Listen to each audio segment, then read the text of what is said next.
नांदगाव खंडेश्वर तालुक्यातील माळेगाव येथील नळ योजनेचा पाणी पुरवठा गेल्या 2 वर्षापासून बंद आहे। त्यामुळे स्थानिक प्रशासन माळेगाव वासियांच्या पाणी प्रश्नावर गंभीर नसून स्थानिक प्रशासन झोपेत आहे का असा प्रश्न येथील नागरिकांना पडला आहे। त्यामुळे ग्रामस्थांना पाण्यासाठी नाहक त्रास सहन करावा लागत आहे। पिंपळगाव निपाणी ग्रामपंचायत अंतर्गत येणाऱ्या माळेगाव येथे नळ योजनेची नवीन पाईपलाईन टाकण्यात आली, मात्र त्या पाईपलाईनची सेटिंग सुद्धा करण्यात आली नसल्याचे ग्रामस्थांनी सांगितले। त्यामुळे या पाईपलाईन मध्ये काही घोटाळा तर नाही झाला ना अशी शंका व्यक्त होत आहे।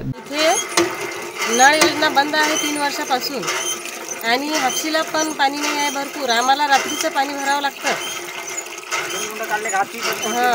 आणि 2-3 गुंड पाणी भेटलं की बस हापसी बंद पडते। 2 वर्षापासून ही नळ योजना बंद पडल्याने येथील नागरिकांना एकाच हातपंपावरून पाणी भरावं लागत आहे। त्यामुळे दिवसा पाणी खोलवर गेल्यास नागरिकांना रात्रीला त्या हातपंपाचं पाणी भरावं लागत असल्याने मोठा त्रास त्यांना या माळेगाव वासियांना सहन करावा लागत आहे। याबाबत येथील नागरिकांनी ग्रामपंचायतकडे नळ योजना बंद असल्याचे अनेक तक्रारी दिल्या। म्हणजे पाणी नाही, आम्हाला नळ योजना 3 वर्षापासून बंद आहे। पहिल्या काळात मी कशी उन्हाळ्यात 1-2 महिने चालू राहायची, पण आता 3 वर्षापासून एकदम नामोनिशाण बंद आहे आणि हापसीले पण पाणी नाही आहे। इथं पाणी भरणाऱ्याच्या भांडणं होते आणि 2-3 गुंड काढले का हापसी बंद पडते।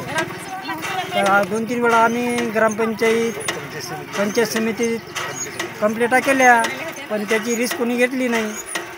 त्याच्यानं आम्हाला असे दिवस काढायला लागून राहिले।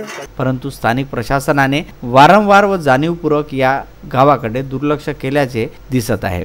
विदर्भ न्यूज करिता पिंपळगाव निपाणी येथून संदेश ढोके।